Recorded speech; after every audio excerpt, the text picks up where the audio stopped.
The conversation, our third member, should you say. Thomas, you're with us from Germany. Thank you for joining this conversation that we're having in this studio today. Apart from having a hearing aid, you also work in insignia as well as Human Jung and Erin. How was your life before you got the hearing aid? It was stressful, like in restaurants, to follow conversations. I came home always having headache and said, oh my goodness, this was a tough evening. It's now completely different. I can just go in safely and follow my discussions.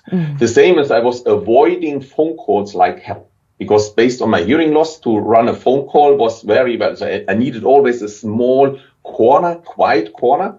To now getting them streamed directly into my ear, it's so easy to follow phone calls and conversations. And when did you realize, Thomas, about your hearing loss?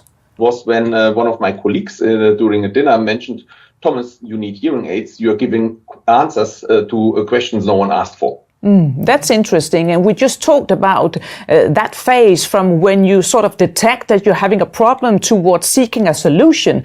How long would you say it took you in this progress? I got that feedback maybe 4.5, 5 years back. And roughly, let's say, since 4.5 years, I'm wearing hearing aids. It all starts, and I think Erin also mentioned that, to check your hearing. But I would even stress it more and would say what we need is a hearing care, similar like you have health care. From a certain age onwards, we all go for health screening. You check your eyes, you check your skin, you check whatever. But no one is checking on a regular basis your hearing. There is a lot of, let's say, issues connected to that, and it's overlooked. It has to start much, much earlier, so that hearing care is part of health care.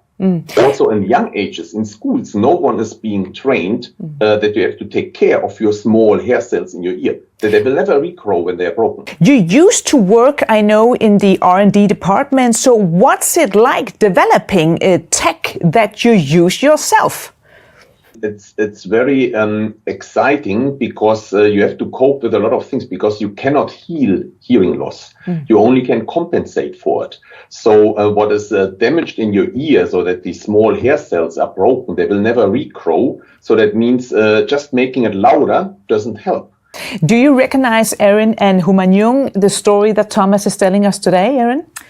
Yeah, I mean, I think he touched on a really great point that, back when I worked as an audiologist in a clinic, I would hear from a lot of people coming in, is that sense that, I have a hearing loss. I just need something to turn up the volume, give me that volume back, and that will solve my problems. Everybody is used to the concept of glasses, putting on a pair of glasses, and then your vision is, perfect, so to speak. And so there's an education component when you're working with somebody who's getting hearing aids, to kind of help them understand that it's not the same as putting on a pair of glasses. It's not just turning up the volume and then you have your hearing back. It's a tool to help you compensate. It does a lot of very intricate and complicated processing of the sound to give you back volume, but also to kind of enhance the clarity that you need to kind of compensate for that hearing loss that you've got. Back to you, Thomas. So what's your advice, if we could sum it up, to keep up good health and to keep up, trying to focus on solutions? It's twofolded. One is young people should be aware that they got a gift of several thousand small hair cells in their ear where they have to take care. They will never regrow. What is gone is gone. So take care of your hearing. And that goes to the second part. Take care of your hearing also when you are getting older or when you have problems. Start to look at it as early as possible, because when the hearing loss is not so severe, it's much, much easier to get used to it than if you have, let's say, a history of 7 years not hearing small sounds, and then your brain has to be retrained to listen and perceive these small sounds, which are all not important to you. So it's all take care of your hearing to the life, early and late. Thank you, Thomas, for bringing in those very good advices.